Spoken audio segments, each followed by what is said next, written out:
Hi welcome back to my class. അപ്പോൾ ഇന്നത്തെ ക്ലാസ്സിൽ നമ്മൾ നോക്കാനായിട്ട് പോകുന്നത് സോഷ്യൽ വർക്കിലെ historical development of social work എന്ന് പറയുന്ന ടോപ്പിക്കാണ്.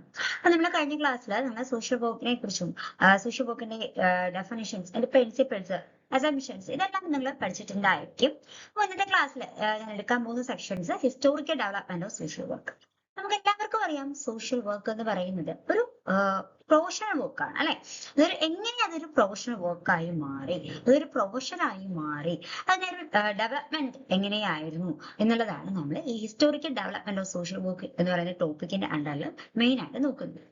സോ ഈ ഹിസ്റ്റോറിക്കൽ ഡെവലപ്മെന്റ് ഓഫ് സോഷ്യൽ വർക്കുമായി ബന്ധപ്പെടുത്തിയിട്ട് നമുക്ക് സോഷ്യൽ വർക്കിന്റെ ഒരു ഡെവലപ്മെന്റ് നമ്മൾ മനസ്സിലാക്കുന്നത് പ്രധാനമായും UK യുണൈറ്റഡ് കിങ്ഡത്തില് സോഷ്യൽ വർക്ക് എങ്ങനെ ഡെവലപ്പായി വന്നു, അതോടൊപ്പം തന്നെ USA സോഷ്യൽ വർക്ക് അവിടെയൊക്കെയാണ് മെയിൻലി ഈ സോഷ്യൽ വർക്കിന്റെ ബേസിക് ആയിട്ടുള്ള അല്ലെങ്കിൽ സോഷ്യൽ വർക്കിന്റെ പ്രധാനപ്പെട്ട കോൺസെപ്റ്റ് ആയിട്ടുള്ള സോഷ്യൽ വെൽഫെയർ ക്ഷേമ പ്രവർത്തനങ്ങളൊക്കെ കൂടുതലും കണ്ടുവന്നിട്ടുണ്ടായിരുന്നത്. സോ അതിന്റെ ഒരു ബേസ് എന്ന് പറയുന്നത് അതിന്റെ ഒരു സോഷ്യൽ വർക്ക് എന്ന് പറയുന്നത് പ്രൊഫഷന്റെ ബേസ് നമുക്ക് USA-യിലും UK-യിലൊക്കെയാണ് ആദ്യമായി കണ്ടു തുടങ്ങിയത്. അതിനുശേഷം ഇന്ത്യയിൽ എങ്ങനെ സോഷ്യൽ വർക്ക് ഡെവലപ്പ് ചെയ്തു വന്നു.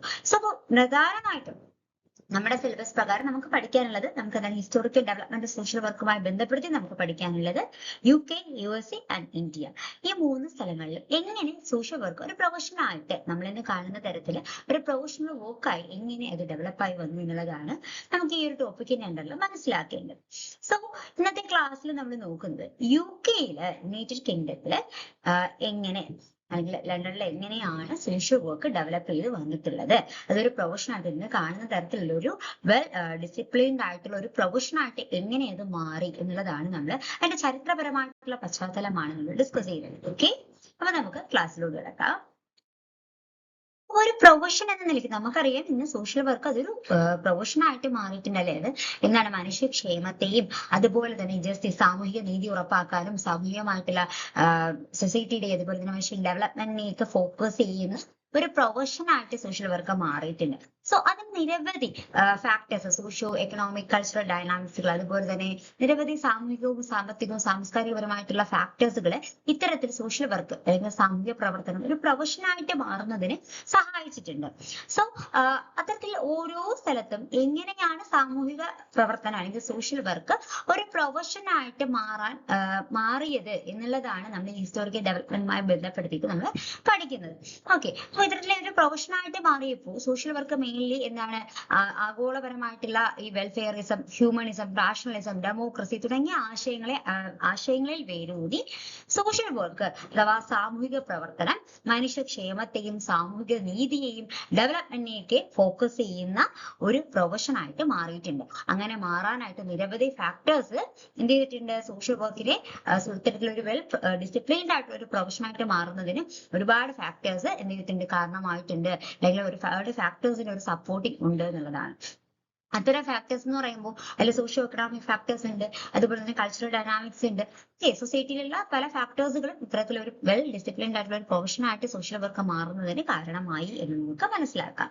അപ്പൊ ഓരോ സ്ഥലത്തും UK-യിലായിരുന്നാലും USA-യിലായിരുന്നാലും ഇന്ത്യയിലായിരുന്നാലും എങ്ങനെ ഈ ഒരു സോഷ്യൽ വർക്ക് ഒരു പ്രൊഫഷനായിട്ട് മാറി, ഇത്രയും ഡിസിപ്ലിൻഡ് ആയിട്ടുള്ള ഒരു പ്രൊഫഷനായിട്ട് മാറി, അതിനെ സഹായിച്ച ഒരുപാട് ഫാക്ടേഴ്സ് ഉണ്ട്. അപ്പൊ അതിനുള്ള ഹിസ്റ്റോറിക്കൽ റൂട്ടുകളാണ് നമ്മൾ മെയിൻലി എന്ത് ചെയ്യുന്നത് ഈ ഒരു ടോപ്പിക്കിന്റെ അണ്ടറിൽ ഡിസ്കസ് ചെയ്യുന്നത്. ഓക്കെ, അപ്പൊ ഇന്നത്തെ ക്ലാസ്സിൽ നമ്മൾ UK-യിൽ യുണൈറ്റഡ് കിങ്ഡത്തില് എങ്ങനെയാണ് സോഷ്യൽ വർക്ക് ഇത്തരത്തിലുള്ള ഒരു പ്രൊഫഷനായിട്ട് മാറിയത്, ഇനി ആദ്യഘട്ടത്തിൽ ഇത് എങ്ങനെയാണ് സാമൂഹ്യ പ്രവർത്തനം ആരംഭിച്ചിട്ടുള്ളത്, അത് എങ്ങനെ പതിയെ അത് എങ്ങനെ ഇതൊരു വെൽ ഡിസിപ്ലിൻഡ് ആയിട്ടുള്ള ഒരു പ്രൊഫഷനായിട്ട് മാറി, ഇത്രയും ഫോക്കസ് ചെയ്യപ്പെടുന്ന അല്ലെങ്കിൽ ഇത്രയും ഹ്യൂമൻ വെൽഫെയറിനെയും ജസ്റ്റിസിനെയും ഡെവലപ്മെന്റിനെയൊക്കെ ഫോക്കസ് ചെയ്യുന്ന ഒരു പ്രൊഫഷനായിട്ട് മാറി, ഇതൊക്കെയാണ് നമ്മൾ മെയിൻലി ഡിസ്കസ് ചെയ്യുന്നത്. ഓക്കെ, അപ്പൊ ഇതിന്റെ മെഡീവൽ പീരീഡ് ഇൻ ഇംഗ്ലണ്ട് അതായത് UK-യില് എങ്ങനെയാണ് ഈ സോഷ്യൽ വർക്ക് ഡെവലപ്പ് ആയി വന്നത്, അതൊരു പ്രൊഫഷനായിട്ട് എങ്ങനെ മാറി എന്നുള്ളതാണ് നമ്മൾ നോക്കുന്നത്. അപ്പോൾ മെഡീവൽ പീരീഡിൽ തന്നെ അതായത് മധ്യകാലഘട്ടത്തിൽ തന്നെ ഇംഗ്ലണ്ടില് ഇംഗ്ലണ്ടാണ്. അപ്പൊ ഇംഗ്ലണ്ടില് എന്താണ് സോഷ്യൽ വർക്കിന്റെ അല്ലെങ്കിൽ സാമൂഹിക പ്രവർത്തനത്തിന്റെ ചില സ്റ്റാർട്ടിങ്ങുകൾ അല്ലെങ്കിൽ തുടക്കങ്ങൾ നമുക്ക് കാണാനായിട്ട് കഴിഞ്ഞു എന്നുള്ളതാണ്. അപ്പൊ മിഡീവൽ പീരീഡിൽ ഇംഗ്ലണ്ടിൽ ഭരിച്ചിരുന്ന നമുക്കറിയാം ഇംഗ്ലണ്ടിലെ ഒരു ഭരണം എന്ന് പറയുന്ന മെയിൻലി ചർച്ച് ഡോമിനേറ്റഡ് ആയിട്ടുള്ള ഒരു ഭരണ വ്യവസ്ഥകളായിരുന്നു ഉണ്ടായിരുന്നത്, അല്ലെങ്കിൽ മതപരമായിട്ട് ചർച്ചിന് കൂടുതൽ ഡോമിനേറ്റ് ചെയ്തിട്ടുള്ള ഒരു സമൂഹമായിരുന്നു മിഡീവൽ പീരീഡിൽ ഉണ്ടായിരുന്നത്. അപ്പൊ അവിടെ അല്ലെങ്കിൽ ആ ഒരു കാലഘട്ടത്തിൽ ഇംഗ്ലണ്ടിലെ മിഡീവൽ പീരീഡില് ചർച്ചിന്റെ ഡ്യൂട്ടി എന്ന് പറയുന്നത് എന്താണ്? മെയിൻലി പാവപ്പെട്ടവരെ എന്ത് ചെയ്യുക? പ്രൊട്ടക്ട് ചെയ്യുക, അവരെ സഹായിക്കുക, അവരെ സംരക്ഷിക്കുക. ഓക്കെ, സോ ഇത് തന്നെ എന്താണ്? ഇതൊരു ക്ഷേമ പ്രവർത്തനമാണ്, സോഷ്യൽ വെൽഫെയർ ആയിട്ട് നമുക്ക് പറയാം. നമ്മളില്ലാത്തവരെ സഹായിക്കുക, അവന് വേണ്ട എന്താണ് പ്രൊട്ടക്ഷൻ ഉറപ്പുവരുത്തുക, ഇതൊക്കെ സാമൂഹിക പ്രവർത്തനത്തിന്റെ സോഷ്യൽ വെൽഫെയർ അല്ലെങ്കിൽ ഏറ്റവും ബേസ് ആയിട്ടുള്ള ഒരു കോൺസെപ്റ്റ് ആണ് സോഷ്യൽ വെൽഫെയർ. ഇപ്പൊ സോഷ്യൽ വെൽഫെയറുമായി ബന്ധപ്പെടുത്തി നമ്മൾ ചെയ്യുന്ന കാര്യമാണ്. അപ്പൊ ഈ സോഷ്യൽ വെൽഫെയർ ആക്ടിവിറ്റി നമുക്ക് മിഡീവൽ പീരീഡിൽ ഇംഗ്ലണ്ടിൽ കാണാൻ കഴിയുന്നുള്ളതാണ്. അതുകൊണ്ട് ബേസിസ് ഓഫ് ചർച്ചിന്റെ അണ്ടറിൽ പാവപ്പെട്ടവരെ സഹായിക്കുകയും അവരെ പ്രൊട്ടക്ട് ചെയ്യുകയും ചെയ്തിരുന്നു. Okay, the first duty of church is to help and protect the poor എന്നുള്ളതാണ്. അപ്പോൾ അതിന്റെ ഭാഗമായിട്ട് ഇപ്പോ ഇംഗ്ലണ്ടിൽ ഉണ്ടായിരുന്ന പാവപ്പെട്ടവർക്ക് എന്ത് ചെയ്യുക? അവർക്ക് ഹാൻഡിക്യാപ്ഡ് ആയിട്ടുള്ള അല്ലെങ്കിൽ ഡെസ്റ്റിറ്റ്യൂട്ട്സ് ആയിട്ടുള്ള പാവപ്പെട്ടവരുണ്ട്, അതുപോലെ ബ്ലൈൻഡ്സ് ആയിട്ടുള്ള പാവപ്പെട്ടവരുണ്ട്, അതുപോലെ പോസ്, ഇവർക്കൊക്കെ വേണ്ട എന്താണ് റിലീജിയസ് സെന്റിമെന്റ്സ്, ഇത്തരത്തില് മതപരമായിട്ട് എന്താണ് സെന്റിമെന്റ്സ് ഉള്ള ആൾക്കാർ, അല്ലെങ്കിൽ ഇത്തരത്തില് ഹെൽപ്ഫുൾ അല്ലെങ്കിൽ ഹെൽപ്പ് ആവശ്യമായിട്ടുള്ള പ്രൊട്ടക്ഷൻ ആവശ്യമായിട്ടുള്ള ഒരുപാട് വിഭാഗക്കാരുണ്ടായിരുന്നു ആ ഒരു സമൂഹത്തില്. അപ്പൊ അവർക്ക് വേണ്ടിയിട്ടുള്ള ആംസ് എന്ന് പറഞ്ഞാൽ ശിക്ഷ കൊടുക്കുക, അല്ലെങ്കിൽ അവർക്ക് വേണ്ട ശിക്ഷ കൊടുക്കുക എന്നുള്ളത് അതെന്താണ്? അത് നല്ലൊരു കാര്യമായിട്ട് അല്ലെങ്കിൽ അതൊരു പുണ്യ പ്രവൃത്തിയായിട്ട് ആ ഒരു കാലഘട്ടത്തിൽ മിഡീവൽ പീരീഡിൽ ഇംഗ്ലണ്ടിലെ ജനസമൂഹങ്ങൾ കൺസിഡർ ചെയ്യുകയും അവിടെ മതപരമായിട്ടുള്ള ആ ഒരു ചിന്താഗതി എന്ന് പറയുന്നത് നമ്മളിങ്ങനെ ആംസ് കൊടുക്കുക വഴി എന്ത് ചെയ്യും? നമുക്ക് മതപരമായിട്ട് നമുക്ക് മോക്ഷം ലഭിക്കുകയും നമുക്ക് അതുവഴി ഒരു മോക്ഷം അല്ലെങ്കിൽ സാൽവേഷൻ ഉണ്ടാകും എന്നുള്ള ഒരു കോൺസെപ്റ്റ് ഫോളോ അപ്പ് ചെയ്തിരുന്നവരായിരുന്നു. But the alms to the destitutes, handicapped, blinds and poor out of the religious sentiments. Objectives behind this charity was the purification of soul to alms givers. അതായത് ഇത്തരത്തിൽ arms കൊടുക്കുന്ന അല്ലെങ്കിൽ പാവപ്പെട്ടവർക്ക് ഇങ്ങനെ ഭിക്ഷ കൊടുത്ത് സഹായിക്കുന്നതിനുള്ള പ്രധാനപ്പെട്ട ഒരു ലക്ഷ്യം എന്ന് പറയുന്നത് എന്താണ്? അവിടെ ആത്മാവിനെ എന്ത് ചെയ്യുക? പ്യൂരിഫൈ ചെയ്യുക, അതായത് ആത്മാവിന്റെ മോക്ഷം അല്ലെങ്കിൽ എന്താണ് ആത്മാവിന്റെ ഒരു അല്ലെങ്കിൽ നമ്മുടെ ഒരു സാൽവേഷൻ അല്ലെങ്കിൽ മോക്ഷത്തിന് വേണ്ടിയിട്ടായിരുന്നു അവരിങ്ങനെ കൊടുത്തുകൊണ്ടിരുന്നത്. അത് അവരുടെ മതപരമായിട്ട് അത്തരത്തിൽ ആംസ് കൊടുക്കുക അഥവാ ഭിക്ഷ കൊടുക്കുക എന്ന് പറയുന്നത് അത് എന്താണ്? നമ്മുടെ മതപരമായിട്ട് നമുക്ക് നമ്മുടെ ആത്മാവിനെ പ്യൂരിഫൈ ചെയ്യാൻ കഴിയും, നമുക്ക് മോക്ഷം ലഭിക്കുന്ന ഒരു പ്രവൃത്തിയുമായിട്ടാണ് ഇംഗ്ലണ്ടിലെ മിഡീവൽ പീരീഡിലുള്ള ജനസമൂഹങ്ങൾ ഈ ഒരു ചർച്ചിനെ അല്ലെങ്കിൽ ഡിപ്പെൻഡ് ചെയ്ത് നിൽക്കുന്ന ജനസമൂഹങ്ങൾ വിശ്വസിച്ചിരുന്നത്. So did not make any effort to provide any permanent remedy for the improving conditions of the poor. അപ്പോ ഇതിലെ ആംസ് കൊടുത്തുകൊണ്ട് പാവപ്പെട്ടവർക്ക് ഇങ്ങനെ എന്ത് ചെയ്യുക? ആംസ് കൊടുക്കുക, അവർക്ക് മോക്ഷം ലഭിക്കാനുള്ള ലക്ഷ്യത്തോടു കൂടി ആംസ് കൊടുക്കുന്നു, അവർക്ക് ഭിക്ഷ കൊടുക്കുന്നു, അങ്ങനെ പാവപ്പെട്ടവരെ സഹായിക്കുന്നു. അപ്പൊ അത് തന്നെ ഒരു സാമൂഹിക പ്രവർത്തനമാണ് ബേസിക്കലി. ഓക്കെ, അപ്പൊ അതാണ് മെയിൻലി ഇംഗ്ലണ്ടിലെ സോഷ്യൽ വർക്കിന്റെ അല്ലെങ്കിൽ സാമൂഹിക പ്രവർത്തനത്തിന്റെ ഒരു തുടക്കം എന്ന് നമുക്ക് പറയാൻ കഴിയും.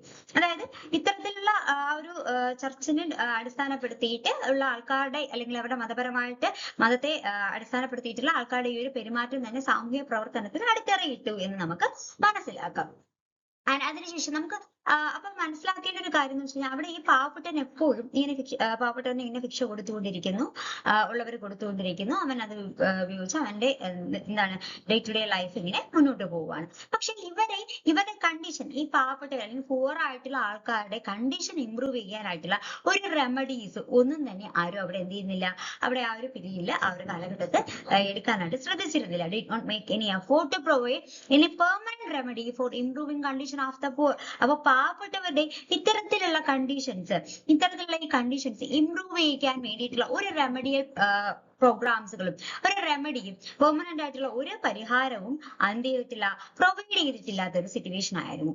ആ ഒരു കാലഘട്ടത്ത് 14ാം നൂറ്റാണ്ടിൽ the beginning of the 14th century who was divided into two. ഈ പാവപ്പെട്ട ആൾക്കാരെ രണ്ട് തരത്തില് കാറ്റഗറൈസ് ചെയ്തു. അപ്പൊ എന്താണ് നമുക്കറിയാം ഇംഗ്ലണ്ടില് അല്ലെങ്കിൽ UK എങ്ങനെ സോഷ്യൽ വർക്ക് സാമൂഹിക പ്രവർത്തനം ഡെവലപ്പ് ആയി വന്നു എന്നുള്ളതാണ് നമ്മൾ ഡിസ്കസ് ചെയ്യുന്നത്. അപ്പോൾ ഇംഗ്ലണ്ടിലെ മിഡീവൽ പീരീഡിൽ ചർച്ച് ഡോമിനേറ്റഡ് ആയിട്ടുള്ള ഒരു സമൂഹമാണ്, മതപരമായിട്ട് കൂടുതൽ ഓറിയന്റഡ് ആയിട്ടുള്ള ഒരു സൊസൈറ്റി ആയിരുന്നു. അപ്പൊ മതപരമായിട്ടുള്ള അവരുടെ ഒരു കോൺസെപ്റ്റ് എന്ന് പറയുന്നത് പാവപ്പെട്ടവരെ സഹായിക്കുക, അവർക്ക് ആംസ് അഥവാ ഭിക്ഷ കൊടുക്കുന്നതിലൂടെ നമുക്ക് മോക്ഷം ലഭിക്കുകയും നമുക്ക് എന്ത് ചെയ്യാം, നമ്മുടെ ആത്മാവിന് പ്യൂരിഫിക്കേഷൻ സാധ്യമാവുകയും ചെയ്യുന്നു. ആ ഒരു റിലീജിയസ് തോട്ടിനെ അടിസ്ഥാനപ്പെടുത്തിയിട്ട് പാവപ്പെട്ടവർക്ക് ആംസ് കൊടുത്തിരുന്നു. അത് അല്ലെങ്കിൽ പാവപ്പെട്ടവർക്ക് ഭിക്ഷ കൊടുക്കുക എന്നുള്ളത് അല്ലെങ്കിൽ ഭിക്ഷ കൊടുത്തവരെ സഹായിക്കുക എന്നുള്ളത് അതൊരു സാമൂഹ്യ പ്രവർത്തനത്തിന്റെ ഒരു ഒരു സാമൂഹ്യ പ്രവർത്തനമായിട്ട് തന്നെ നമുക്ക് കൺസിഡർ ചെയ്യാം. അപ്പൊ അവിടെ സോഷ്യൽ വർക്കിന്റെ ഒരു തുടക്കം അത്തരത്തിൽ അവിടെ മതപരമായിട്ടുള്ള ഒരു ചുറ്റുപാടിനെ അടിസ്ഥാനപ്പെടുത്തിയിട്ട് ആ കാഴ്ചപ്പാടിനെ അടിസ്ഥാനപ്പെടുത്തിയിട്ട് ആ ഒരു മിഡീവൽ പീരീഡിലെ ഇംഗ്ലണ്ടിലെ ജനസമൂഹങ്ങൾക്കിടയിൽ സ്റ്റാർട്ട് ചെയ്തു എന്ന് മനസ്സിലാക്കാം. എന്നാൽ ഇവരുടെ ഈ പാവപ്പെട്ട ആൾക്കാർ ആ ഒരു കാലഘട്ടത്തിൽ ഇംഗ്ലണ്ടിൽ ഉണ്ടായിരുന്ന ഈ പുവർ ആയിട്ടുള്ള ആൾക്കാരുടെ കണ്ടീഷൻസ് ഇംപ്രൂവ് ചെയ്യാൻ വേണ്ട ഒരു നടപടികളും ആരും തന്നെ കൈക്കൊണ്ടിട്ടില്ല. ആ ഒരു സാഹചര്യത്തിൽ 14ാം നൂറ്റാണ്ടിന്റെ തുടക്കത്തില് ഈ പാവപ്പെട്ടവരെ അല്ലെങ്കിൽ പുവർ ആയിട്ടുള്ള ആൾക്കാരെ രണ്ട് തരത്തിൽ കാറ്റഗറൈസ് ചെയ്തു. അതായത് എബിൾ ബോഡീഡ് എന്നും ഡെസ്റ്റിറ്റ്യൂട്ട്സ് എന്നും. ഓക്കെ, ഇപ്പൊ എബിൾ ബോഡീഡ് എന്ന് പറയുമ്പോൾ കുറച്ച് അവർക്ക് വർക്ക് ചെയ്യാൻ കഴിയും, അവർ വേണ്ട സപ്പോർട്ടുകൾ കൊടുത്തു കഴിഞ്ഞാൽ അവർക്ക് എന്തെങ്കിലും ജോലി ചെയ്ത് ജീവിക്കാൻ കഴിയുന്ന ആൾക്കാരുണ്ട്.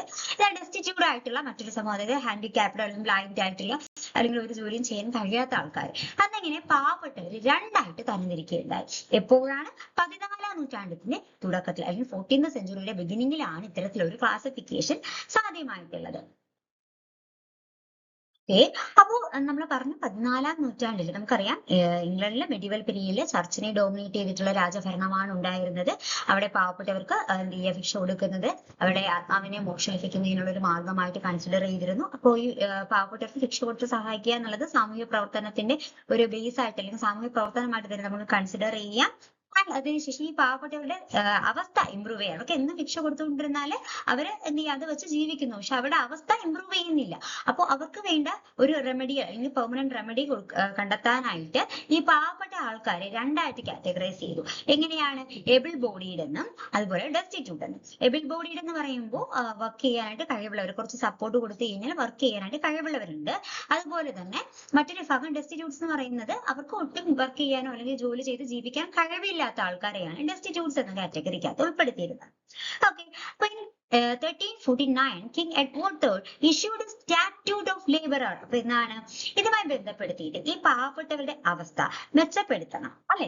അവർക്ക് എപ്പോഴും ഇങ്ങനെ ആംസ് കൊടുത്തുകൊണ്ടിരുന്ന അവരുടെ അവസ്ഥയെ ഇമ്പ്രൂവ് ചെയ്യിക്കാൻ കഴിയില്ല, അവർക്ക് വേണ്ട താൽക്കാലിക സഹായം മാത്രമേ ആകുന്നുള്ളൂ എന്ന് മനസ്സിലാക്കിയിട്ട് അന്ന് നമ്മുടെ ചർച്ചിനെ ഡോമിനേറ്റ് ചെയ്തിട്ടുള്ള രാജവാഴ്ചയായിരുന്നു നമ്മുടെ ഇംഗ്ലണ്ടിൽ ഉണ്ടായിരുന്നത്. അപ്പൊ അന്നത്തെ രാജാവായിരുന്ന കിങ് എഡ്വേർഡ് III. ആരാണ്? King Edward III. എന്താണ്? കിങ് എഡ്വേർഡ് III 1349 ഒരു സ്റ്റാറ്റ്യൂട്ട് എന്ത് ചെയ്തു? ഇഷ്യൂ ചെയ്തു. സ്റ്റാറ്റ്യൂട്ട് ഓഫ് ലേബറർ എന്ന് പറയുന്ന ഒരു സ്റ്റാറ്റ്യൂട്ട് ഇഷ്യൂ ചെയ്യുകയുണ്ടായി.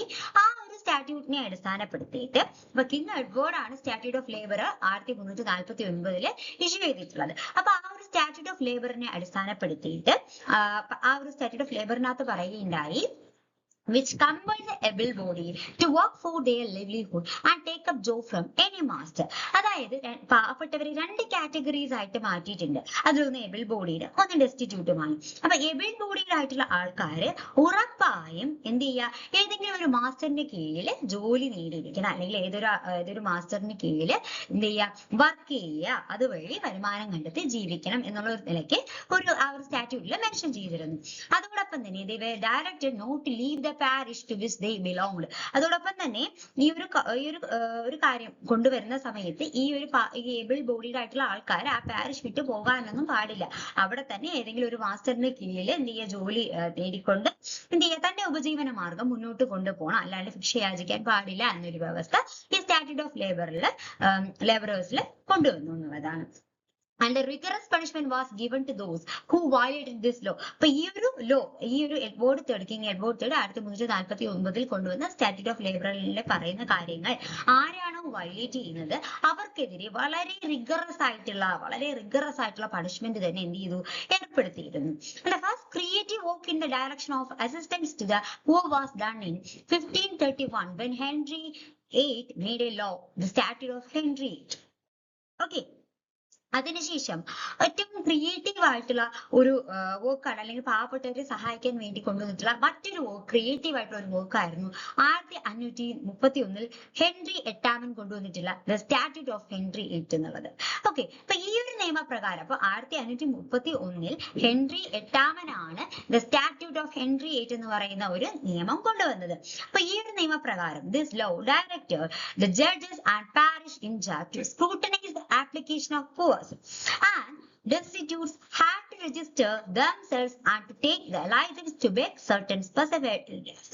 അപ്പൊ നമ്മൾ പറഞ്ഞു എന്താണ് പാവപ്പെട്ടവരെ അവർക്ക് വേണ്ട സഹായം കൊടുക്കുക, അവരുടെ സിറ്റുവേഷൻ അത് ഇംപ്രൂവ് ചെയ്യിക്കാൻ വേണ്ടിയിട്ട് എന്ത് ചെയ്യണം, അവരുടെ സിറ്റുവേഷൻ ഇംപ്രൂവ് ചെയ്യിക്കാൻ വേണ്ടിയിട്ട് അവർക്ക് എന്ത് ചെയ്യാം, അവരുടെ അവസ്ഥകളിൽ ആരാണോ റിയൽ ആയിട്ട് പാവപ്പെട്ടവരായിട്ടുള്ളത് എന്ന് മനസ്സിലാക്കി അവർക്ക് വേണ്ട സഹായം പ്രൊവൈഡ് ചെയ്യണം. അല്ലാണ്ട് എല്ലാവരെയും പരിഗണിച്ച് എല്ലാവർക്കും സഹായം കൊടുക്കുക എന്ന് പറയുന്നത് സ്റ്റേറ്റിന് കഴിയാതെ വരുന്ന ഒരു സാഹചര്യത്തിൽ ആരാണോ കറക്റ്റ് ആയിട്ടുള്ള പാവപ്പെട്ടവരായിട്ടുള്ള കറക്റ്റ് വ്യക്തികൾ അവരെ ഐഡന്റിഫൈ ചെയ്ത് അവർക്ക് വേണ്ട സഹായം കൊടുത്തു കഴിഞ്ഞാല് എന്ത് ചെയ്യാൻ പറ്റും, അവരുടെ അവസ്ഥ അല്ലെങ്കിൽ പൂർ ആയിട്ടുള്ള ആൾക്കാരുടെ അവസ്ഥ ഇംപ്രൂവ് ചെയ്ത് കൊണ്ടുവരാനായിട്ട് കഴിയുമെന്ന് സ്റ്റേറ്റിന് മനസ്സിലാവുകയും അപ്പോൾ എന്ത് ചെയ്തു സ്റ്റേറ്റ് പാവപ്പെട്ട ആൾക്കാരെ 2 കാറ്റഗറീസ് ആയിട്ട് വേർതിരിച്ചു. എബിൾ ബോഡീഡ് എന്നും ഡെസ്റ്റിറ്റ്യൂട്ട് എന്നും വേർതിരിച്ചു. ഇതിൽ എബിൾ ബോഡീഡ് ആയിട്ടുള്ള ആൾക്കാരെന്ന് പറയുന്നത് അവർക്ക് കുറച്ച് സപ്പോർട്ട് ഉണ്ടെങ്കിൽ അവർക്ക് ചിലപ്പോൾ ജോലി ചെയ്യാൻ കഴിവുള്ള അല്ലെങ്കിൽ ജോലി ചെയ്ത് ജീവിക്കാൻ കഴിവുള്ള ആൾക്കാരാണ് എബിൾ ബോഡീഡ്. എന്നാൽ അവർ അത് ജോലി ചെയ്യാണ്ട് അതിന് ശ്രമിക്കാണ്ട് ഭിക്ഷ യാചിച്ച് കഴിയുന്നവരായിരിക്കും.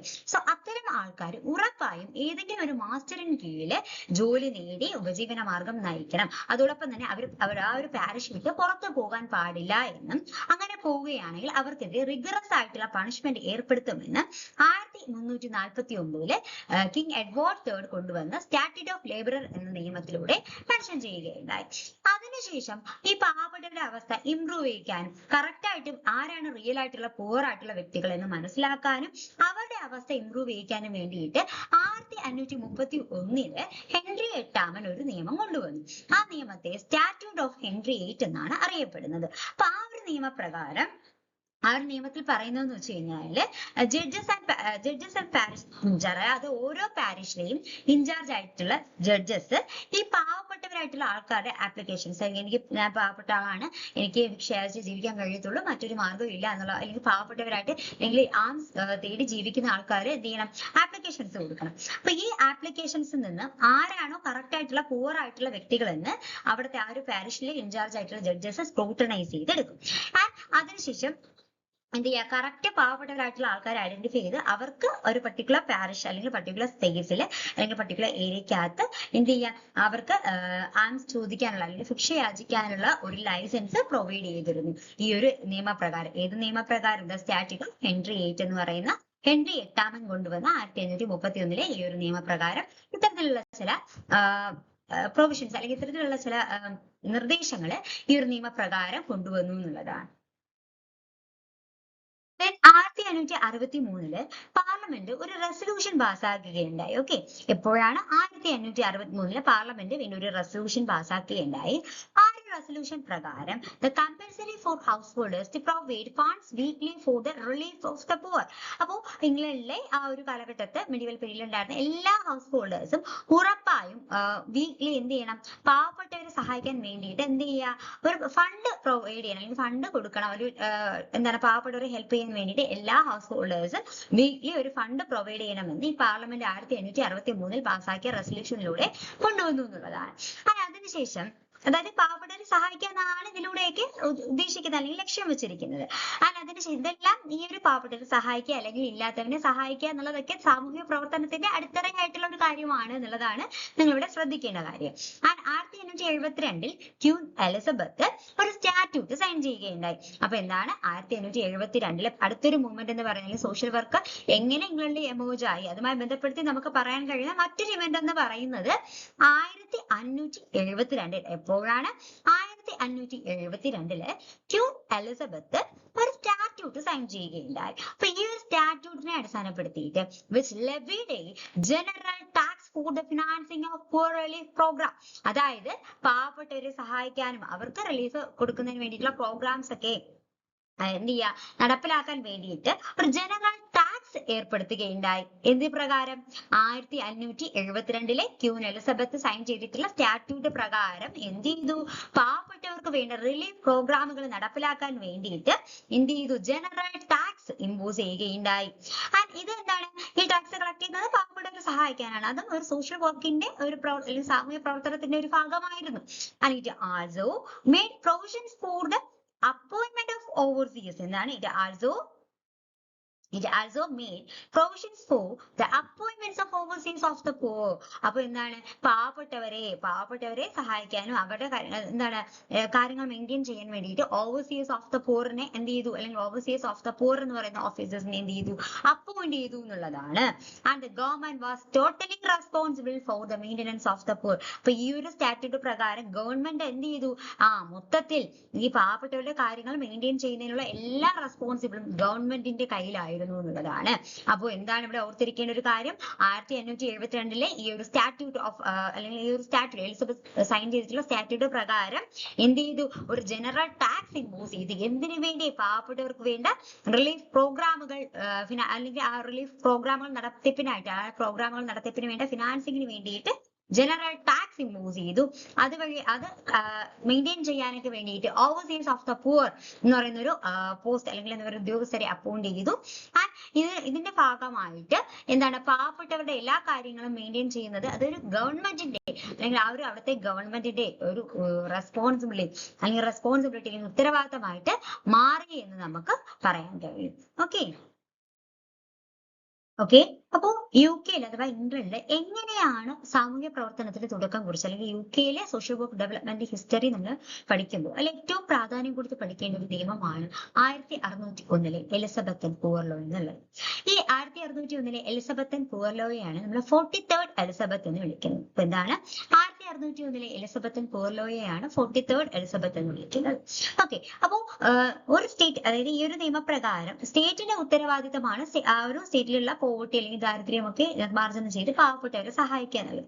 അപ്പൊ എങ്ങനെ പോവർട്ടി എന്ത് ചെയ്തു, പോവർട്ടി ഇന്റർവെൻഷനുമായി ബന്ധപ്പെടുത്തിയിട്ട് സ്റ്റേറ്റ് എങ്ങനെ ആക്ഷൻ എടുത്തു എന്നുള്ള ഒരു ഉത്തമ ഉദാഹരണമായിട്ട് ഈ ഒരു 1601 എലിസബത്തൻ പൂവർ ലോയെ നമുക്ക് മനസ്സിലാക്കാം എന്നുള്ളതാണ്. അപ്പൊ ഈ ഒരു നിയമപ്രകാരം പാവപ്പെട്ടവരെ എന്ത് ചെയ്തു, പാവപ്പെട്ടവരെ സഹായിക്കേണ്ടത് പാരിഷസിന്റെ അല്ലെങ്കിൽ അതത് സ്റ്റേറ്റ്സിന്റെ ഉത്തരവാദിത്തമാണെന്നും അതിന് വേണ്ടിയിട്ട് പാവപ്പെട്ടവരെ പൂവേഴ്സ് ആയിട്ടുള്ള ആൾക്കാരെ 3 കാറ്റഗറീസ് ആയിട്ടൊക്കെ വേർതിരിച്ചിരിക്കുകയുണ്ടായി. അതായത് എബിൾ ബോഡീഡ് പൂവർ, അതായത് സ്റ്റഡി പൂവർ എന്നും, അതുപോലെ തന്നെ എന്താണ് എംപ്ലോയബിൾ പൂവർ എന്നും, അതുപോലെ തന്നെ എന്താണ് ഡിപ്പെൻഡന്റ് ചിൽഡ്രൻ എന്നിങ്ങനെ 3 കാറ്റഗറീസ് ആയിട്ട് ആണ് പാവപ്പെട്ടവരെ എന്ത് ചെയ്തിട്ടുണ്ടായിരുന്നത്, വേർതിരിച്ചിട്ടുണ്ടായിരുന്നത്. അപ്പൊ ഈ എബിൾ ബോഡീഡ് പൂവർ എന്ന് പറയുമ്പോൾ അവരെ അറിയപ്പെടുന്ന മറ്റൊരു പേര് എന്ന് പറയുന്നത് സ്റ്റഡി പൂവർ എന്നാണ്. എന്താണ് സ്റ്റഡി പൂവർ? അപ്പൊ ഇവരെന്ന് വെച്ച് കഴിഞ്ഞാൽ ഇവർക്ക് ആംസ് കൊടുക്കാൻ പാടില്ല, അല്ലെങ്കിൽ ശിക്ഷ കൊടുക്കാൻ പാടില്ല. ഈ എബിൾ ബോഡീഡ് ആയിട്ടുള്ള പൂവേഴ്സിന് ആംസ് അഥവാ ശിക്ഷ കൊടുക്കാൻ പാടില്ല. അവർക്ക് വർക്ക് ചെയ്ത് എന്താണ് ജീവിക്കാനുള്ള ഒരു കപ്പാസിറ്റി ഉണ്ട് എന്ന് കൺസിഡർ ചെയ്യപ്പെടുന്ന പാവപ്പെട്ട അല്ലെങ്കിൽ ഭാഗക്കാരായിരുന്നു എബിൾ ബോഡീഡ് പൂവർ എന്ന് പറയും. ഓക്കെ അല്ലേ? അപ്പൊ മറ്റൊരു കാറ്റഗറി ആയിരുന്നു അത് ഇമ്പോർട്ടന്റ് എന്നല്ല, ഇമ്പോർട്ടന്റ് IMPORTENT ഇമ്പോർട്ടന്റ് പൂവർ അഥവാ അൺഎംപ്ലോയബിൾ പൂവർ എന്നത്. അതായത് ഇവർക്ക് ഈ അൺഎംപ്ലോയബിൾ പൂവർ ആയിട്ടുള്ള ആൾക്കാർക്ക് ഇവർക്ക് വർക്ക് ചെയ്യാനായിട്ട് കഴിയില്ല. ഇവർ എന്താണ് എൽഡർലി അല്ലെങ്കിൽ സിക്ക് ആയിട്ടുള്ള, ബ്ലൈൻഡ് ആയിട്ടുള്ള, ഓൾഡ് ആയിട്ടുള്ള, ഡെഫ് ആയിട്ടുള്ള, ഡംബ് ആയിട്ടുള്ള ആൾക്കാരാണ് ഈ അൺഎംപ്ലോയബിൾ പൂവേഴ്സിനകത്ത് ഉൾപ്പെടുന്നത് എന്നുള്ളതാണ്. ഓക്കെ. അപ്പൊ ഈ അൺഎംപ്ലോയബിൾ പൂവേഴ്സിന് ഇവർക്ക് ആംസ് കൊടുക്കുക, അല്ലെങ്കിൽ ഇവരെ എന്ത് ചെയ്യുക, ആം ഹൗസുകളിൽ പ്രൊട്ടക്ട് ചെയ്ത് അവർക്ക് വേണ്ട സഹായങ്ങൾ കൊടുത്തിരുന്നു. മറ്റൊരു കാറ്റഗറൈസേഷൻ ആയിട്ട് പറഞ്ഞിരുന്നത് എന്താണ്, പ്രൊട്ടക്റ്റഡ് ചിൽഡ്രൻ. അപ്പൊ ഇത് കുട്ടികൾ, അച്ഛനും അമ്മയൊന്നും ഇല്ലാത്ത സംരക്ഷിക്കപ്പെടേണ്ട കുട്ടികള്, അവരെ എന്ത് ചെയ്യാം, അവരെ ആർക്കെങ്കിലും വേണമെങ്കിൽ ദത്തെടുക്കാം. അവര് 21 വയസ്സ് വരെ എന്ത് ചെയ്യുക, ആ ഒരു എടുക്കുന്ന ആൾക്ക് അല്ലെങ്കിൽ ആ ഒരു കുട്ടികളെ ടേക്ക് കെയർ ചെയ്യുന്ന മാസ്റ്ററിന് കീഴിൽ വർക്ക് ചെയ്യാം എന്നുള്ള ഒരുപാട് കണ്ടീഷൻസ് ഒക്കെ അതിൽ പറയുന്നുണ്ട്. അല്ലെങ്കിൽ ആ ഡിപ്പെൻഡന്റ് ചിൽഡ്രനുമായി ബന്ധപ്പെടുത്തിയിട്ട് ഈ ഒരു നിയമത്തിനകത്ത് അവരുമായി ബന്ധപ്പെട്ട ചില കണ്ടീഷൻസ് പറയുന്നുണ്ട്. അപ്പൊ ഒരു നിയമപ്രകാരം പാവപ്പെട്ടവരെ സഹായിക്കാനായിട്ട് അല്ലെങ്കിൽ പോവേഴ്സിനെ 3 കാറ്റഗറീസ് ആയിട്ട് വേർതിരിച്ചിരിക്കുകയുണ്ടായി. അതുപോലെ വേർതിരിച്ചുകൊണ്ട് അവർക്ക് വേണ്ട സഹായങ്ങൾ, ഓരോ കാറ്റഗറീസിനും വേണ്ട സഹായങ്ങൾ ഈ ഒരു നിയമപ്രകാരം കൊടുത്തിരുന്നു എന്നുള്ളതാണ്. ഓക്കെ. അപ്പൊ the poor law also laid the groundwork for the modern welfare states which their principles influencing subsequent legislations. അപ്പോ എന്താണ് ഈ പൂവർ ലോ അല്ലെങ്കിൽ ഈ എലിസബത്തൻ പൂവർ ലോ എന്ന് പറയുന്നത് ഏറ്റവും നമ്മുടെ മോഡേൺ വെൽഫെയർ സ്റ്റേറ്റിന്റെ ഒരു ഏറ്റവും ബേസ് ആയിട്ട് ഈ ഒരു നിയമത്തെ കൺസിഡർ ചെയ്യുകയുണ്ടായി എന്നുള്ളത്. ഓക്കെ. അപ്പോ ഇംഗ്ലണ്ടിൽ അഥവാ UK സോഷ്യൽ വർക്ക് അല്ലെങ്കിൽ സാമൂഹ്യ പ്രവർത്തനത്തിന്റെ തുടക്കം എങ്ങനെയാണ് എന്നുള്ളതാണ് നമ്മൾ നോക്കിയത്. ഫസ്റ്റ് അവിടെ ആംസ് ഗീവ് അല്ലെങ്കിൽ ഭിക്ഷ കൊടുത്തുകൊണ്ട് ആണ്, അല്ലെങ്കിൽ മതപരമായിട്ടുള്ള അല്ലെങ്കിൽ ക്രിസ്ത്യാനിറ്റിയുടെ ബേസിസിൽ എന്ത് ചെയ്യുക, മോക്ഷം ലഭിക്കാൻ വേണ്ടി ആംസ് കൊടുത്തുകൊണ്ടാണ് അവിടെ സാമൂഹ്യ പ്രവർത്തനത്തിന്റെ തുടക്കം മെഡിവൽ പീരീഡിൽ ഇംഗ്ലണ്ടിൽ സ്റ്റാർട്ട് ചെയ്തിട്ടുണ്ടായിരുന്നത്. പിന്നീട് എന്ത് ചെയ്തു, ഈ പാവപ്പെട്ടവരെ സഹായിക്കാൻ വേണ്ടിയിട്ട് സ്റ്റാറ്റ്യൂട്ട് ഓഫ് ലേബറേഴ്സ് ഒക്കെ കൊണ്ടുവന്നു സ്റ്റേറ്റ്. അതുപോലെ തന്നെ ഒരു കിങ്ങിന്റെ ഒക്കെ നേതൃത്വത്തിൽ ഇത് കൊണ്ടുവന്നു. അതിനുശേഷം 1601 എന്താണ് എലിസബത്ത് പൂർലോ, അതാണ് ഏറ്റവും പ്രധാനമായി നമ്മൾ മനസ്സിലാക്കിയത്. അതിനുശേഷം ഇംഗ്ലണ്ടില് ഇൻഡസ്ട്രിയൽ റെവല്യൂഷൻസ് ഒരു 18th ആ ഒരു സെഞ്ചുറിയൊക്കെ ആയ സമയത്ത് വ്യാവസായിക വിപ്ലവം ഉണ്ടായി അല്ലെ. ഈ വ്യാവസായിക വിപ്ലവവും സോഷ്യൽ റിഫോംസ്, സാമൂഹികമായിട്ടുള്ള റിഫോംസുകളൊക്കെ എങ്ങനെ ഇംഗ്ലണ്ടില് സാമൂഹിക പ്രവർത്തനത്തിന്റെ ഡെവലപ്മെന്റ് സഹായകരമായി മാറി എന്നുള്ളതാണ് നെക്സ്റ്റ് നമ്മൾ നോക്കാനായിട്ട് പോകുന്നത്. Okay, industrial revolution and social reforms, ഇത് എങ്ങനെ ഇംഗ്ലണ്ടിലെ സോഷ്യൽ പ്രവർത്തനങ്ങളുടെ സാമൂഹിക പ്രവർത്തനത്തിന്റെ ഡെവലപ്മെന്റിന് സഹായകരമായി മാറി എന്നുള്ളതാണ് നമ്മൾ ഡിസ്കസ് ചെയ്യുന്നത്. The 19th century industrial revolution transformed Britain into a hub of manufacturing and urbanization, but also brought widespread social challenges. അപ്പൊ 19ാം നൂറ്റാണ്ടില് ഇൻഡസ്ട്രിയൽ റെവല്യൂഷൻ എന്ന് പറയുന്നത് അത് ബ്രിട്ടനെ എന്താണ് ഉൽപാദനത്തിന്റെയും അതുപോലെ തന്നെ നഗരവൽക്കരണത്തിന്റെയും ഒരു കേന്ദ്രമാക്കി മാറ്റി. പക്ഷെ ഇത്തരത്തിലുള്ള വലിയൊരു മാറ്റം ബ്രിട്ടനിൽ അല്ലെങ്കിൽ ഇംഗ്ലണ്ടിൽ ഉണ്ടായെങ്കിലും അവിടെ അതുമായി ബന്ധപ്പെടുത്തിയിട്ട് പലതരത്തിലുള്ള സാമൂഹ്യ പ്രശ്നങ്ങൾ, സോഷ്യൽ ചലഞ്ചസും എമേർജ് ചെയ്തു. അപ്പൊ എന്തൊക്കെ സോഷ്യൽ ചലഞ്ചസ് ആണ് ഇൻഡസ്ട്രിയൽ റെവല്യൂഷന്റെ ഭാഗമായിട്ട് ഇംഗ്ലണ്ടിൽ ഡെവലപ്പായി വന്നിട്ടുള്ളത്? നഗരവൽക്കരണമൊക്കെ ഉണ്ടാകുമ്പോൾ അല്ലെങ്കിൽ മാനുഫാക്ചറിങ് ഉൽപാദനമൊക്കെ കൂടുന്ന സാഹചര്യത്തിൽ ഒരുപാട് സോഷ്യൽ ചലഞ്ചസ് ഉണ്ടാക്കാം. എന്തൊക്കെയാണ്? ഏറ്റവും പ്രധാനമായിട്ട് rapid migration to cities led to overcrowding housing അല്ലെ. സിറ്റിയിലേക്കുള്ള മൈഗ്രേഷൻ, റാപ്പിഡ് ആയിട്ടുള്ള ഈ ഒരു കുടിയേറ്റം എന്ന് പറയുന്നത് ഓവർ ക്രൗഡിംഗ് ഹൗസിംഗ് ഉണ്ടാക്കാം അല്ലെ.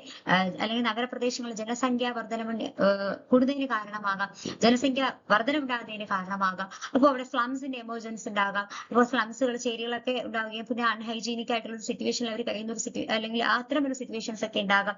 അൺസാനിറ്ററി കണ്ടീഷൻസ് അവിടെ എമേർജ് ചെയ്യാം. അതുപോലെ തന്നെ ചൈൽഡ് ലേബേഴ്സ്, കുട്ടികളെ കൊണ്ട് തൊഴിൽ ചെയ്യിപ്പിക്കുന്ന ഒരു സിറ്റുവേഷൻസ് വർദ്ധിക്കാം. അതുപോലെ തന്നെ എക്സ്പ്ലോയിറ്റേഷൻസ് ഓഫ് വർക്കേഴ്സ്, അതുപോലെ തൊഴിലാളികളെ മാക്സിമം എന്ത് ചെയ്യുക, പ്രോഡക്റ്റ് ഉണ്ടാക്കാൻ വേണ്ടിയിട്ട് പരമാവധി അവരെ ചൂഷണം ചെയ്യുന്ന സിറ്റുവേഷൻ. ഇത്തരത്തിലുള്ള പല സോഷ്യൽ ചലഞ്ചസും ഈ ഇൻഡസ്ട്രിയൽ റെവല്യൂഷന്റെ ഭാഗമായിട്ട് എമേർജ് ചെയ്തു. അപ്പോൾ ഇത്തരത്തിലുള്ള ഒരു സിറ്റുവേഷൻ ഉണ്ടാകുമ്പോൾ സ്റ്റേറ്റിന്റെ ഒരു റെസ്പോൺസിബിലിറ്റി ഇപ്പൊ അതിന്ന് വരെ ഈ എലിസബത്തൻ പോർ ലോ പ്രകാരം 1601 എലിസബത്തൻ പോർ ലോ പ്രകാരമൊക്കെ ഈ പാവപ്പെട്ടവരെ സഹായിക്കുന്നത് സ്റ്റേറ്റിന്റെ മാത്രം ഉത്തരവാദിത്തമായിട്ട്, കംപ്ലീറ്റ്ലി അത് സ്റ്റേറ്റിന്റെ ഉത്തരവാദിത്തമായിട്ട് കൺസിഡർ ചെയ്തിരുന്നു. പക്ഷേ ഈ ഒരു 19ാം നൂറ്റാണ്ടിന് ശേഷം ഇത്തരത്തിലുള്ള ഇൻഡസ്ട്രിയൽ റെവല്യൂഷന്റെ ഭാഗമായിട്ട് ഇത്തരത്തിൽ സോഷ്യൽ ചലഞ്ചസ് ഉണ്ടായപ്പോൾ സ്റ്റേറ്റിന്റെ ശ്രദ്ധ എന്താണ്, ഈ സോഷ്യൽ ചലഞ്ചസ് ഒക്കെ എന്ത് ചെയ്യുക, പരിഹരിക്കാനും അല്ലെങ്കിൽ അതിനുവേണ്ടി റെമഡീസ് കണ്ടെത്താനും ഒക്കെ ശ്രദ്ധ കേന്ദ്രീകരിക്കുകയും അതിനുവേണ്ടി ഫണ്ട് വിനിയോഗിക്കേണ്ടതായിട്ടും വന്നു എന്നുള്ളതാണ്. അത്തരമൊരു സാഹചര്യം ഉണ്ടായപ്പോൾ സ്റ്റേറ്റ് പാവപ്പെട്ടവരെ സഹായിക്കുന്നതിൽ നിന്ന് കുറച്ച് പിന്മാറി, അല്ലെങ്കിൽ പാവപ്പെട്ടവരെ കംപ്ലീറ്റ്ലി സഹായിക്കുന്നതിന് പകരം അവിടെ ചില റെസ്ട്രിക്ഷൻസ് ഒക്കെ കൊണ്ടുവന്നു. ആ ഒരു അല്ലെങ്കിൽ പാവപ്പെട്ടവരെ സഹായിക്കാതെയൊക്കെ ആയപ്പോൾ അവർക്ക് ഒരു ഡീഹ്യൂമനൈസിംഗ് ആയിട്ടുള്ള അല്ലെങ്കിൽ മനുഷ്യത്വരഹിതമായിട്ടുള്ള ഒരു ഹാർഷ് ആയിട്ടുള്ള ഒരു പ്രവർത്തനമായിരുന്നു സ്റ്റേറ്റിന്റെ ഭാഗത്ത് നിന്ന് പാവപ്പെട്ടവർക്ക് നേരെ ഉണ്ടായിരുന്നത് അല്ലെങ്കിൽ ഉണ്ടായത് എന്ന് നമുക്ക് പറയാം. സോ അത്തരത്തിൽ പാവപ്പെട്ടവർക്ക് വേണ്ടി കൊടുത്തുകൊണ്ടിരുന്ന സഹായങ്ങളെ റെഡ്യൂസ് ചെയ്തുകൊണ്ട് സ്റ്റേറ്റ് പാസ്സാക്കിയിട്ടുള്ള ഒരു ആക്ട് ആയിരുന്നു 1834 പൂർ ലോ അമെൻമെന്റ് ആക്ട്. ഓക്കെ, അപ്പൊ ഈ ഒരു നിയമപ്രകാരം പാവപ്പെട്ടവർക്ക് ഗവൺമെന്റ് ഓൾറെഡി കൊടുത്തുകൊണ്ടിരുന്ന എല്ലാ സപ്പോർട്ടുകളിൽ നിന്നും ഗവൺമെന്റ് പിൻവാങ്ങുകയും സോ പാവപ്പെട്ടവരുടെ അവസ്ഥ കുറച്ചുകൂടെ എന്താണ് ഡീഹ്യൂമനൈസിംഗ് ആയി അല്ലെങ്കിൽ മനുഷ്യത്വരഹിതമായി മാറുകയൊക്കെ ചെയ്തു എന്ന് നമുക്ക് മനസ്സിലാക്കാം.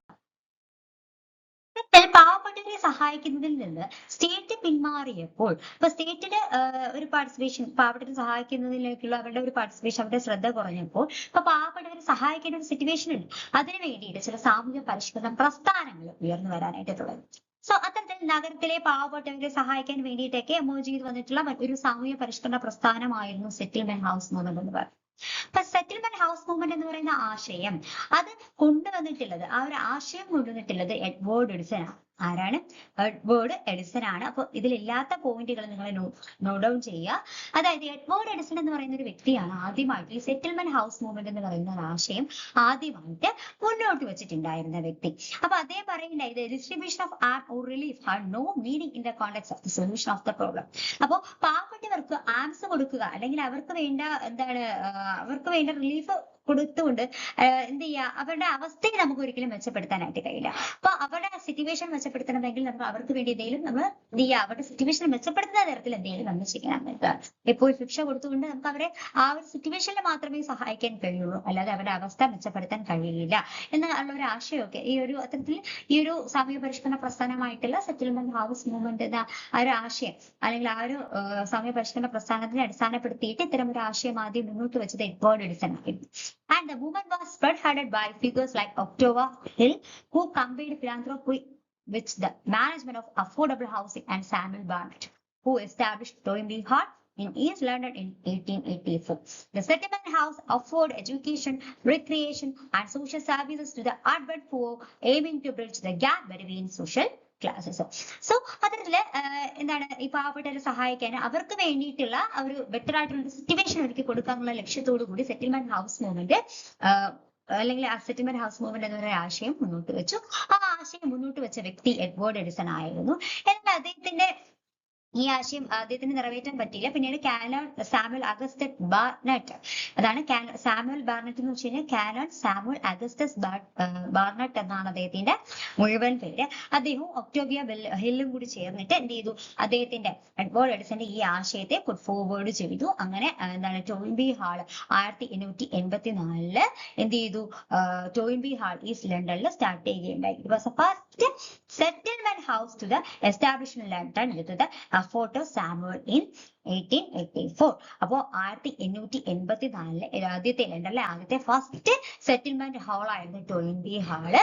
അത് എപ്പോഴാണ് സ്റ്റാർട്ട് ചെയ്തിട്ടുള്ളത്, 1884 അത് സ്റ്റാർട്ട് ചെയ്തിട്ടുള്ളത്. സാമുവൽ ബാർനറ്റും ഒക്ടോവിയ ഹില്ലും കൂടി ചേർന്നിട്ട്, മെയിൻ ആയിട്ട് സാമുവൽ ബാർനറ്റ് ആളുടെ പേരാണ് എപ്പോഴും കണ്ടുവരാറുള്ളത്, കൂടെ ഒക്ടോവിയ ഹില്ലും ഉണ്ട് എന്നുള്ളത് ഓർത്തിരിക്കുക. അപ്പൊ ഈ സെറ്റിൽമെന്റ് ഹൗസ് മൂവ്മെന്റ് എന്ന് പറയുന്ന ഒരു ആശയം കൊണ്ടുവന്നത് ആരായിരുന്നു, എഡ്വേർഡ് എഡിസൺ ആയിരുന്നു. അദ്ദേഹത്തിന്റെ ആശയം പുട്ട് ഫോർവേഡ് ചെയ്ത വ്യക്തികളായിരുന്നു ഒക്ടോവിയ ഹില്ലും സാമുവൽ ബാർനറ്റും. സോ പാവപ്പെട്ടവരുടെ അവസ്ഥ മെച്ചപ്പെടുത്താൻ വേണ്ടിയിട്ട് അവർക്ക് വേണ്ട അവരുടെ കണ്ടീഷൻസ് ഇംപ്രൂവ് ചെയ്യിക്കാൻ വേണ്ടിയിട്ട് സെറ്റിൽമെന്റ് ഹൗസ് മൂവ്മെന്റ് കൊണ്ടുവരികയും അങ്ങനെ 1884 ഈസ്റ്റ് ലണ്ടനിൽ ആദ്യമായിട്ട് എന്താണ് Toynbee Hall first settlement house start ചെയ്തു. അതിന്റെ പേരാണ് ടോയിൻബി ഹാൾ എന്നുള്ളത്. അപ്പൊ അത് കൊണ്ടുവന്നത് സാമുവൽ ബാർനറ്റ് ഒക്കെ ചേർന്നിട്ടാണ് എന്നുള്ളത് ഓർത്തിരിക്കുക. സോ ഈ സെറ്റിൽമെന്റ് ഹൗസിലൂടെ എന്ത് ചെയ്തു, ഈ settlement house offered education, recreation and social services to the urban poor, aiming to bridge the gap between social classes. അപ്പൊ ഈ സെറ്റിൽമെന്റ് ഹൗസസിലൂടെ ഈ ഫസ്റ്റ് സ്റ്റാർട്ട് ചെയ്തിട്ടുള്ള ലണ്ടനിൽ സ്റ്റാർട്ട് ചെയ്തിട്ടുള്ള ഈ ടോയിൻബി ഹാൾ എന്ന ഫസ്റ്റ് സെറ്റിൽമെന്റ് ഹൗസിലൂടെ ആ ഒരു ഹൗസിലൂടെ എഡ്യൂക്കേഷനും സോഷ്യൽ സർവീസും ഒക്കെ ഈ പാവപ്പെട്ട അർബൻ പുവേഴ്സിന് കൊടുക്കുകയും അതിലൂടെ എന്താണ് ഈ സോഷ്യൽ ക്ലാസ് സാമൂഹിക വർഗങ്ങളിലെ ഒരു അന്തരം അത് ഇല്ലാണ്ടാക്കാനായിട്ട് ശ്രമിക്കുകയും ചെയ്തു എന്നുള്ളതാണ്. പാവപ്പെട്ടവരും ഉള്ളവരില്ലാത്തവരും തമ്മിലുള്ള ഈ സോഷ്യൽ ക്ലാസ് ഗ്യാപ്പ് അത് കുറയ്ക്കാനായിട്ട് ശ്രമിച്ചു എന്നുള്ളതാണ്. ഓക്കെ, അപ്പോൾ ഈ സെറ്റിൽമെന്റ് ഹൗസ് മൂവ്മെന്റ് എന്താണ്, സാമൂഹിക പ്രവർത്തനമാണ് അവിടെ നടപ്പിലാക്കിയത് എന്നുള്ളതാണ്. സോ അതുകൊണ്ടാണ് ഇവിടെ സെറ്റിൽമെന്റ് ഹൗസ് മൂവ്മെന്റ് ഇമ്പോർട്ടന്റ് ആയിട്ട് വരുന്നത്. അപ്പോൾ ലണ്ടന്റെ അല്ലെങ്കിൽ UK-യുടെ ഇംഗ്ലണ്ടിന്റെ സോഷ്യൽ വർക്ക് ഡെവലപ്മെന്റിന്റെ ഹിസ്റ്ററി പഠിക്കുമ്പോൾ നമ്മൾ സെറ്റിൽമെന്റ് ഹൗസ് മൂവ്മെന്റ് വളരെ ഇമ്പോർട്ടന്റ് ആയിട്ടുള്ള ഒരു കാര്യമായിട്ട് മാറുന്നതും അതുകൊണ്ട് തന്നെയാണ്. ഇപ്പൊ നോട്ട് ചെയ്യുക. അപ്പൊ UK-യിലെ സോഷ്യൽ വർക്കിന്റെ ഡെവലപ്മെന്റുമായി ബന്ധപ്പെടുത്തി നമ്മൾ മനസ്സിലാക്കേണ്ട മറ്റൊരു കാര്യം COS ആണ്, അതായത് ചാരിറ്റി ഓർഗനൈസേഷൻ സൊസൈറ്റികളെ കുറിച്ചിട്ടാണ്.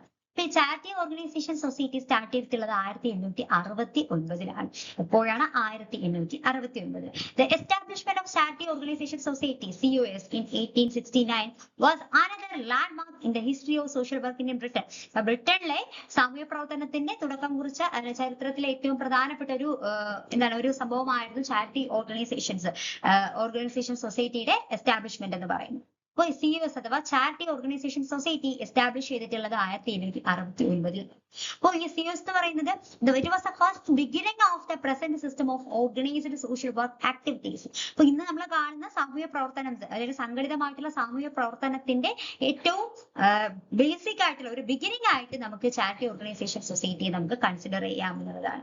ഈ COSന്റെ ഭാഗമായിട്ടാണ്, ഈ COSന് കീഴിലാണ് ചാരിറ്റി ഓർഗനൈസേഷൻ സൊസൈറ്റിയുടെ ഭാഗമായിട്ടാണ് കമ്മ്യൂണിറ്റി ഓർഗനൈസേഷനും സോഷ്യൽ കേസ് മെത്തേഡുകളൊക്കെ ആദ്യമായി സ്റ്റാർട്ട് ചെയ്തത് എന്നുള്ളതാണ്. ഇപ്പൊ സോഷ്യൽ വർക്കുമായി ബന്ധപ്പെടുത്തിയിട്ട് നമുക്ക് പ്രധാനമായും അതിന്റെ മെത്തേഡുകളുണ്ട്. അതായത് സോഷ്യൽ വർക്കുമായി ബന്ധപ്പെടുത്തി സോഷ്യൽ കേസ് വർക്ക് ഉണ്ട്, സോഷ്യൽ ഗ്രൂപ്പ് വർക്ക് ഉണ്ട്, കമ്മ്യൂണിറ്റി ഓർഗനൈസേഷൻസ് ഉണ്ട്, അല്ലെ? അപ്പൊ ഇതൊക്കെ ഈ ഒരു കമ്മ്യൂണിറ്റി ഓർഗനൈസേഷനും അതുപോലെ തന്നെ സോഷ്യൽ കേസ് വർക്കും ആ ഒരു രണ്ട് മെത്തേഡ് സോഷ്യൽ വർക്കിന്റെ ഈ രണ്ട് മെത്തേഡുകളും സ്റ്റാർട്ട് ചെയ്തിട്ടുള്ളത് ചാരിറ്റി ഓർഗനൈസേഷൻ സൊസൈറ്റി അഥവാ സിഒസിനെ അടിസ്ഥാനപ്പെടുത്തിയിട്ടാണ് എന്ന് നമുക്ക് മനസ്സിലാക്കാം. അപ്പൊ ഇത് ഓർത്തിരിക്കേണ്ട ഒരു കാര്യം, COS was the beginning of the present system of organized social work activities എന്നുള്ളതാണ്. അപ്പൊ ഇന്ന് കാണുന്ന സാമൂഹ്യ പ്രവർത്തനത്തിന്റെ ഓർഗനൈസ്ഡ് ആയിട്ടുള്ള സാമൂഹ്യ പ്രവർത്തനത്തിന്റെ ഒരു തുടക്കമായിട്ട് നമുക്ക് സിഒസിനെ ചാരിറ്റി ഓർഗനൈസേഷൻ സൊസൈറ്റിയെ കൺസിഡർ ചെയ്യാം. അപ്പോൾ ചാരിറ്റി ഓർഗനൈസേഷൻ സൊസൈറ്റി എസ്റ്റാബ്ലിഷ് ചെയ്തത് എപ്പോഴാണ്?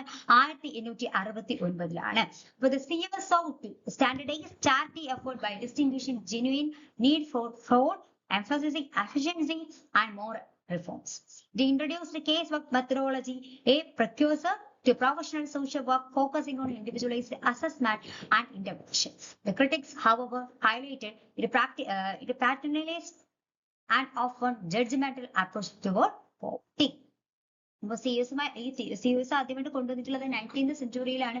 ആ ഒരു പീരീഡിലാണ് എന്താണ് നമുക്ക് മനുഷ്യരെ സഹായിക്കാൻ അല്ലെങ്കിൽ മറ്റുള്ളവരെ സഹായിക്കുന്ന ഒരു സയന്റിഫിക് ആയിട്ടുള്ളത് ഒരു ഹ്യൂമാനിറ്റേറിയൻ ആയിട്ടുള്ള ഒരു അപ്രോച്ച് ആവശ്യമാണെന്ന് മനസ്സിലാക്കുകയും ആ ഒരു അല്ലെങ്കിൽ വെൽഫെയർ സോഷ്യൽ വെൽഫെയർ ഒക്കെ സാധ്യമാക്കാൻ വേണ്ടി സാമൂഹ്യ പ്രവർത്തനത്തില് ഒരു എന്താണ് ഹ്യൂമാനിറ്റേറിയനിസം ആവശ്യമാണെന്നും അതുപോലെ തന്നെ സയന്റിഫിക് ആയിട്ടുള്ള ഒരു അപ്രോച്ച് ആവശ്യമാണെന്നും മനസ്സിലാക്കിക്കൊണ്ട് 19ാം നൂറ്റാണ്ടിൽ 1869 19ാം നൂറ്റാണ്ടിലാണ് സിഒസ് ചാരിറ്റി ഓർഗനൈസേഷൻ സൊസൈറ്റീസ് സ്ഥാപിതമായത്. അപ്പോ ഇത് അന്നത്തെ സ്കോട്ടിഷ് ആ ഒരു കാലഘട്ടത്തിലാണ് സ്കോട്ടിഷ് മിനിസ്റ്റർ ആയിട്ടുള്ള തോമസ് ചാൽമറുടെ നേതൃത്വത്തിലാണ് എന്ത് ചെയ്തിട്ടുള്ളത് the method administration of poor അല്ലെങ്കിൽ സ്റ്റേറ്റ് ഇന്ന് വരെ പാവപ്പെട്ടവർക്ക് കൊടുത്തുകൊണ്ടിരുന്ന ആ ഒരു മെത്തേഡ് അല്ലെങ്കിൽ പാവപ്പെട്ടവരെ സഹായിച്ചുകൊണ്ടിരുന്ന ആ മെത്തേഡിനെയൊക്കെ ക്രിട്ടിസൈസ് ചെയ്തുകൊണ്ട് ചാരിറ്റി ഓർഗനൈസേഷൻ സൊസൈറ്റി എന്ന് പറയുന്ന അല്ലെങ്കിൽ സിഒസ് എന്ന് പറയുന്ന ഒരു കോൺസെപ്റ്റ് ഇൻട്രൊഡ്യൂസ് ചെയ്തത് സ്കോട്ടിഷ് മിനിസ്റ്റർ ആയിട്ടുള്ള തോമസ് ചാൽമർ ആയിരുന്നു. ആരാണ്?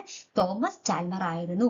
അപ്പൊ ആ പേരൊന്ന് നോട്ട് ചെയ്യുക, ഏറ്റവും ഇമ്പോർട്ടന്റ് ആയിട്ടുള്ള ഒരു പേരാണ്. അപ്പൊ അദ്ദേഹത്തിന്റെ സജഷൻ എന്ന് പറയുന്നത് the investigation should be made for each case under the direction and supervision of non governmental agencies. അപ്പൊ ഈ പാവപ്പെട്ടവർ കറക്റ്റ് പാവപ്പെട്ടവരെ ഐഡന്റിഫൈ ചെയ്ത് അവർക്ക് വേണ്ട അവരുടെ സിറ്റുവേഷൻ ഇംപ്രൂവ് ചെയ്യേണ്ട കാര്യങ്ങൾ ചെയ്യണം. അപ്പൊ ഇതിന് കറക്റ്റ് ആയിട്ടുള്ള പാവപ്പെട്ടവരെ ഐഡന്റിഫൈ ചെയ്യണം. അപ്പൊ അതിന് വേണ്ടിയിട്ട് കറക്റ്റ് ആയിട്ടുള്ള ഇൻവെസ്റ്റിഗേഷൻ നടപ്പിലാക്കണം എന്ന് അദ്ദേഹം പറയുകയുണ്ടായി.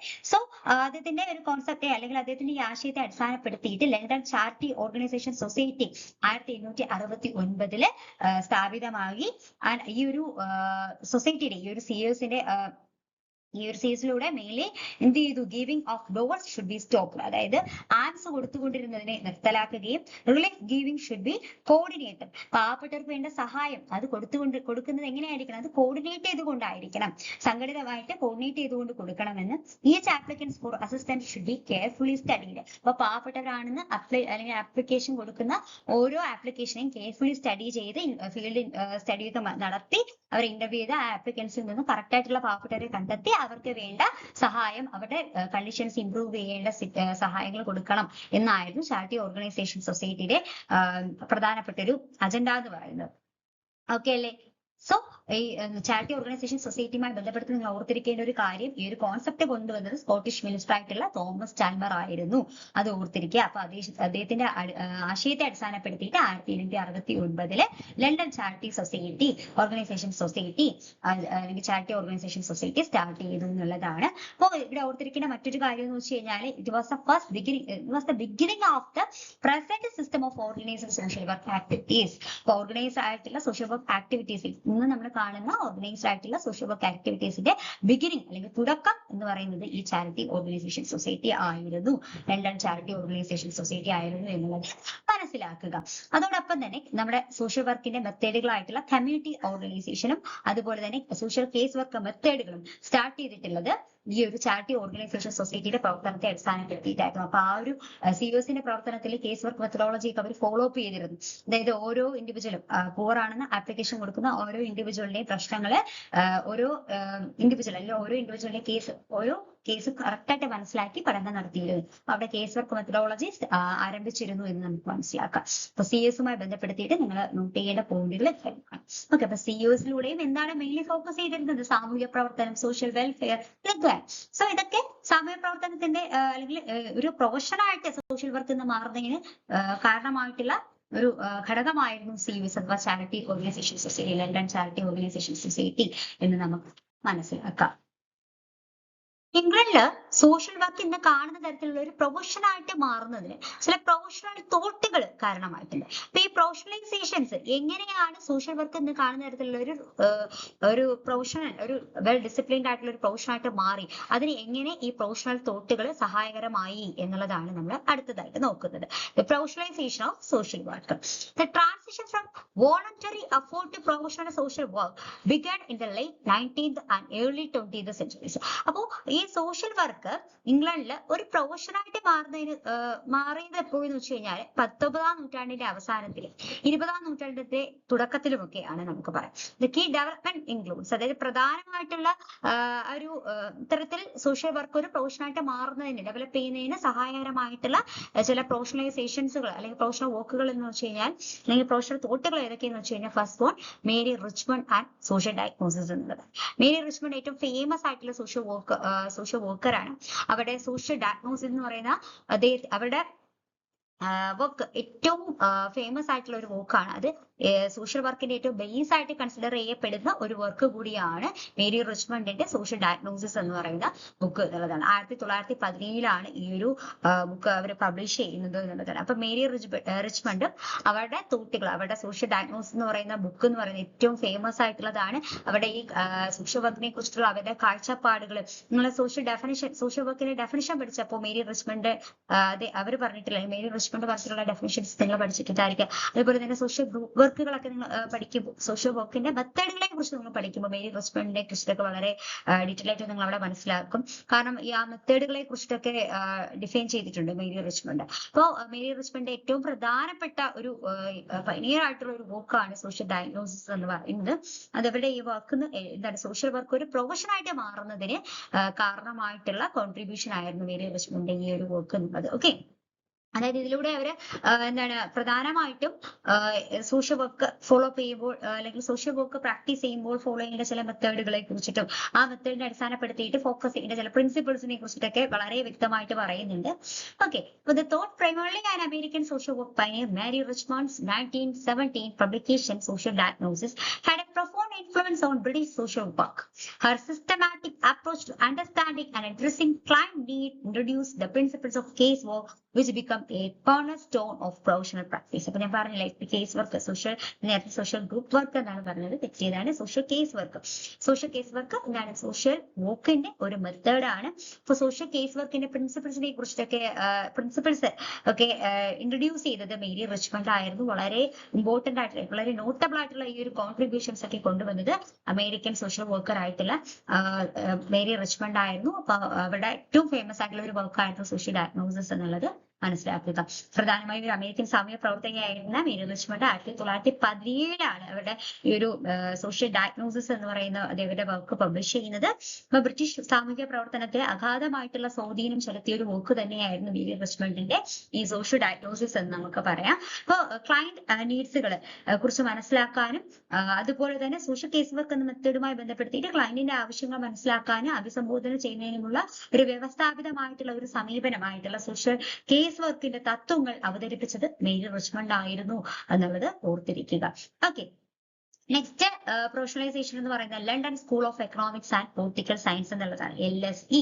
അപ്പോൾ the establishment of London School of economics LSE in 1895 1895 London School of economics എന്ത് ചെയ്തിട്ടുള്ളത്, എസ്റ്റാബ്ലിഷ് ചെയ്തിട്ടുള്ളത്. അപ്പൊ 1995 ലണ്ടൻ സ്കൂൾ ഓഫ് എക്കണോമിക്സ് സ്ഥാപിതമായത് ബ്രിട്ടനിലെ സാമൂഹ്യ പ്രവർത്തനത്തിന്റെ ഒരു വികാസത്തിന് കാരണമായി എന്ന് പറയാം. കാരണം സാമൂഹ്യ പ്രവർത്തന വിദ്യാഭ്യാസം, സോഷ്യൽ വർക്ക് എഡ്യൂക്കേഷൻ ഔപചാരികമാക്കുന്നതിന് ഒരു സുപ്രധാന ചുവടുവയ്പായിട്ട് ഈ London School of Economics and Political സയൻസിനെ നമുക്ക് കൺസിഡർ ചെയ്യാനുള്ളതാണ്. ഇപ്പൊ LSE incorporate academic rigour in the social work training, blending theoretical knowledge with the practical field work. The integration enabled practitioners to approach social issues with a balance of scientific analysis and humanistic concern. അതായത് സൈദ്ധാന്തിക അറിവുകളും അതുപോലെ തന്നെ അതിനെല്ലാം സമന്വയിപ്പിച്ചുകൊണ്ട് ഒരു humanistic കൺസേണോട് കൂടിയിട്ട് വേണ്ട സാമൂഹിക പ്രവർത്തനത്തിന്റെ എല്ലാ ഒരു പ്രാക്ടീസ് ഒക്കെ പ്രൊവൈഡ് ചെയ്തിരുന്ന ഒരു theoretical knowledge with practical field work ഒക്കെ ബ്ലെൻഡ് ചെയ്ത് ട്രെയിനിങ് ഒക്കെ നടപ്പിലാക്കിയിരുന്ന ഒരു സ്കൂളായിരുന്നു എന്തെന്ന് പറയുക London School of Economic and Political Science എന്ന് പറയുന്നത്. സോ ഇത് സോഷ്യൽ വർക്ക് എഡ്യൂക്കേഷൻ ലണ്ടനിൽ സ്പ്രെഡ് ചെയ്യുന്നതിന് വളരെയധികം കാരണമായിട്ടുള്ള ഒന്നായിരുന്നു London School of Economic and Political Science എന്നുള്ളത്. ഓക്കെ, ആൻഡ് മറ്റൊരു പ്രൊഫഷണലൈസേഷൻ എന്ന് പറയുന്നത് Beveridge report and post war റിഫോംസുകളാണ്. എന്താണ് ബിവറേജ് റിപ്പോർട്ട്? ഏറ്റവും ഇമ്പോർട്ടന്റ് ആയിട്ടുള്ള ഒന്നാണ് ബിവറേജ് റിപ്പോർട്ട് എന്ന് പറയുന്നത്. ബിവറേജ് റിപ്പോർട്ട് യുദ്ധാനന്തര പരിഷ്കാരങ്ങളും എന്താണ് സോഷ്യൽ വർക്ക് ലണ്ടനിൽ ഒരു പ്രൊഫഷനായിട്ട് മാറുന്നതിന് സഹായിച്ചിട്ടുള്ള ഒരു ഫാക്ടറാണ്. ബിവറേജ് റിപ്പോർട്ട് 1942 ബിവറേജ് റിപ്പോർട്ട് പ്രസിദ്ധീകരിച്ചു. ഇപ്പൊ UK സാമൂഹിക പ്രവർത്തനം ഒരു പ്രൊഫഷണലൈസേഷനെ അല്ലെങ്കിൽ സാമൂഹിക പ്രവർത്തനത്തിന്റെ ഒരു പ്രൊഫഷണലൈസേഷൻ കുറച്ചൊന്ന് ശക്തമാക്കിയ ഒരു റിപ്പോർട്ടായിരുന്നു ബിവറേജ് റിപ്പോർട്ട് എന്ന് പറയും. ദാരിദ്ര്യം, രോഗം, അജ്ഞത, അലസത എന്നീ 5 പ്രശ്നങ്ങളെ നേരിടാൻ സമഗ്രമായിട്ട് ഈ പ്രശ്നങ്ങൾ നേരിട്ടുകൊണ്ട് ഒരു ക്ഷേമരാഷ്ട്രം ഉറപ്പാക്കുക എന്നുള്ളതായിരുന്നു ഈ റിപ്പോർട്ടിലൂടെ ഈ ബിവറേജിന്റെ നേതൃത്വത്തിലുള്ള ഈ ബിവറേജ് റിപ്പോർട്ടിലൂടെ മെയിൻലി ഫോക്കസ് ചെയ്തിരുന്നത്. അപ്പോ ലോകമഹായുദ്ധത്തെ തുടർന്ന് രണ്ടാം ലോകമഹായുദ്ധത്തെ തുടർന്ന് എന്റെ ഒരു ഇത് അവസാനം എന്ത് ചെയ്തു? 1947 നാഷണൽ ഹെൽത്ത് സർവീസുകളൊക്കെ സ്ഥാപിതമായി. അതിന്റെ ആ ഒരു യുദ്ധത്തിന്റെ അവസാനം യുദ്ധത്തെ തുടർന്നിട്ട് 1947 നാഷണൽ ഹെൽത്ത് സർവീസുകൾ സ്ഥാപിതമായി. അതിനെ തുടർന്നിട്ട് അതിലൂടെ ഒരു ക്ഷേമ സേവന പ്രവർത്തനങ്ങളൊക്കെ വ്യാപകമായി. ആൻഡ് ഇതിലൂടെ സാമൂഹ്യ പ്രവർത്തകരുടെ അല്ലെങ്കിൽ ഈ ക്ഷേമ പ്രവർത്തനങ്ങൾ നടപ്പിലാക്കാനായിട്ട് നാഷണൽ ഹെൽത്ത് സർവീസിന്റെ ഭാഗമായിട്ട് ആൾക്കാർക്ക് വേണ്ട സേവനങ്ങൾ ഒക്കെ നടപ്പിലാക്കാൻ വേണ്ടിയിട്ട് സാമൂഹ്യ പ്രവർത്തകരുടെ ആവശ്യം വന്നു. സോ അത്തരത്തിൽ സാമൂഹ്യ പ്രവർത്തനം ഈ നാഷണൽ ഹെൽത്ത് സർവീസിന്റെ ഭാഗമായിട്ടൊക്കെ കുറെ കൂടി ഡെവലപ്പായി. അതൊക്കെ ഈ നാഷണൽ ഹെൽത്ത് സർവീസ് ഡെവലപ്പായി വന്നത് അല്ലെങ്കിൽ എമേർജ് ചെയ്ത് വന്നത് on the basis of second world war. World വാറിന്റെ കാലഘട്ടത്ത് എന്ത് ചെയ്യുക, പാവപ്പെട്ടവരെയും അല്ലെങ്കിൽ യുദ്ധബാധിതരായിട്ടുള്ള ആൾക്കാരെയൊക്കെ എന്ത് ചെയ്യുക, അവർക്ക് സഹായം പ്രൊവൈഡ് ചെയ്യാനൊക്കെ വേണ്ടിയിട്ട് നാഷണൽ ഹെൽത്ത് സർവീസ് സ്ഥാപിതമായി. അപ്പൊ ഈ ഹെൽത്ത് സർവീസിൽ അവർക്ക് വേണ്ട സേവനങ്ങളൊക്കെ പ്രദാനം ചെയ്യാൻ സാമൂഹ്യ പ്രവർത്തകരുടെ ആവശ്യമുണ്ടായി. അങ്ങനെ സാമൂഹ്യ പ്രവർത്തനം കുറച്ചുകൂടി വിപുലമാവുകയും അതൊരു പ്രൊഫഷനിലേക്ക് എത്തപ്പെടുകയും ചെയ്തു എന്നുള്ളതാണ്. അപ്പൊ ഇവിടെ ഈ വില്യം ബിവറേജ് റിപ്പോർട്ട് ഏറ്റവും പ്രധാനപ്പെട്ട ഒരു കാര്യമാണ്. വേരിയസ് റെസ്പോൺസിന്റെ കോൺട്രിബ്യൂഷൻസ് എല്ലാം പ്രധാനപ്പെട്ടത് തന്നെയാണ്. അപ്പോൾ ഇത് നോട്ട് ചെയ്യുക. അപ്പൊ ബിവറേജ് റിപ്പോർട്ടുമായി ബന്ധപ്പെടുത്തിയിട്ട് നമുക്ക് മനസ്സിലാക്കേണ്ട കുറച്ച് കാര്യങ്ങൾ എന്ന് പറയുന്നത് ഒരു ഇന്റർ ഡിപ്പാർട്ട്മെന്റൽ കമ്മീഷൻ ആണ്. അതിനെ അറിയപ്പെടുന്ന മറ്റൊരു പേര് social insurance and allied service എന്നാണ് കേട്ടോ. എന്താണ് ബിവറേജ് റിപ്പോർട്ടിന്റെ മറ്റൊരു പേര് ചോദിച്ചു കഴിഞ്ഞാൽ നിങ്ങൾ ഓർത്തിരിക്കുക, social insurance and allied services എന്നാണ് നമ്മള്. ഇത് പ്രീവിയസ്ലി നെറ്റിന് ചോദിച്ചിട്ടുള്ള ഒരു ക്വസ്റ്റ്യൻ കൂടിയായിരുന്നു. Social insurance and allied service എന്നാണ് ബിവറേജ് റിപ്പോർട്ടിന്റെ മറ്റൊരു പേര്.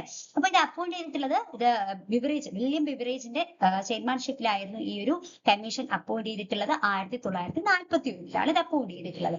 1942 ഈ ഒരു കമ്മീഷൻ റിപ്പോർട്ട് ഈ ബിവറേജ് റിപ്പോർട്ട് സബ്മിറ്റ് ചെയ്യുന്നത്. അപ്പൊ ഈ കമ്മീഷന്റെ ഒബ്ജക്റ്റീവ് എന്ന് പറയുന്നത് to make survey of the structure and efficiency of social services of England and to recommend the poor course of action.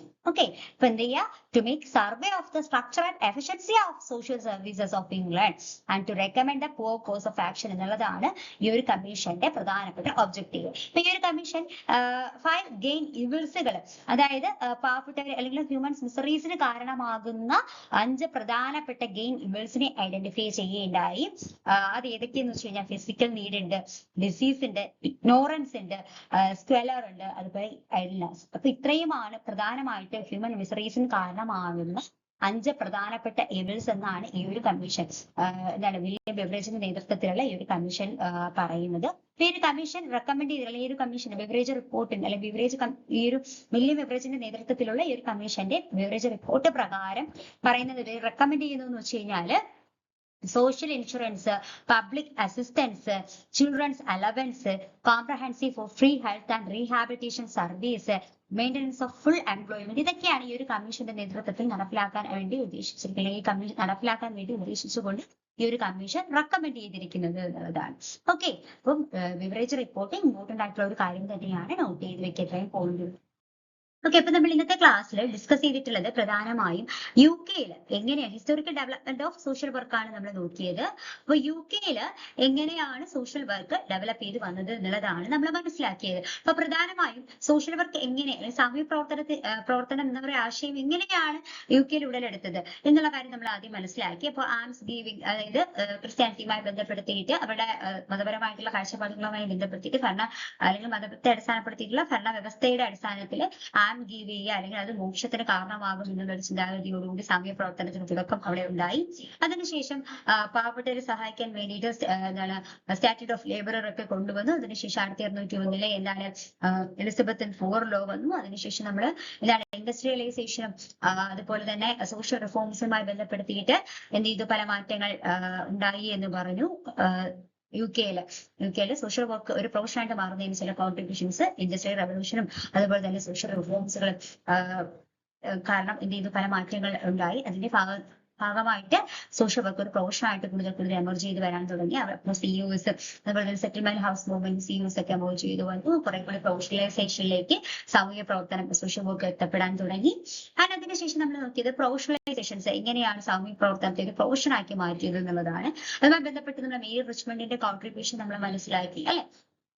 അതുപോലെ തന്നെ ബിവറേജ് റിപ്പോർട്ടൊക്കെ നമ്മൾ മനസ്സിലാക്കിയിട്ടുണ്ട്. ഇത്രയും കാര്യങ്ങളാണ് ഞാനത് സംഗ്രഹിച്ച് പറഞ്ഞതാണ്. അപ്പൊ ഇത്രയും കാര്യങ്ങളാണ് ബേസിക്കലി നമ്മൾ UK സോഷ്യൽ വർക്കിന്റെ ഡെവലപ്മെന്റുമായി ബന്ധപ്പെടുത്തി നമ്മൾ മനസ്സിലാക്കിയത്. അപ്പൊ ഇത്രയും മാത്രമല്ല, മറ്റു ചില ഫാക്ടേഴ്സുകൾ കൂടി നമുക്ക് കുറച്ചുകൂടി ഡീറ്റെയിൽ ആയിട്ട് മനസ്സിലാക്കേണ്ടതുണ്ട്. അത് നമുക്ക് നെക്സ്റ്റ് ക്ലാസ്സിൽ ഡിസ്കസ് ചെയ്യാം കേട്ടോ. കാരണം ഇവിടെ ഇത് പറയുകയാണെങ്കിൽ കുറച്ച് ക്ലാസ് കുറെ കൂടി ലെങ്തി ആയിട്ട് പോകും. സോ നമുക്ക് അടുത്ത പാർട്ടിൽ നമുക്കത് ഡിസ്കസ് ചെയ്യാം. ഓക്കെ, അതായത് ക്രിസ്ത്യാനിറ്റി അതുപോലെ തന്നെ ഫിലാന്ത്രോപ്പി അതുപോലെ തന്നെ ചില ഫെമിനിസ്റ്റ് ചിന്തകളൊക്കെ എങ്ങനെയാണ് ലണ്ടനിൽ അല്ലെങ്കിൽ UK സോഷ്യൽ വർക്കിന്റെ ഒരു എമർജൻസിന് അതൊരു പ്രൊഫഷനായിട്ട് മാറുന്നതിന് സഹായിച്ചു എന്നുള്ളത് കൂടി നമുക്ക് പരിശോധിക്കേണ്ടതായിട്ടുണ്ട്. അപ്പൊ അത് അടുത്ത ക്ലാസ്സിൽ ഡിസ്കസ് ചെയ്യാം. ഓക്കെ, അപ്പൊ ഇത്രയും കാര്യങ്ങൾ നന്നായിട്ട് പഠിക്കുക എല്ലാവരും. മറ്റൊരു ക്ലാസ്സിൽ നമുക്ക് വീണ്ടും കാണാം. Okay, thank you all.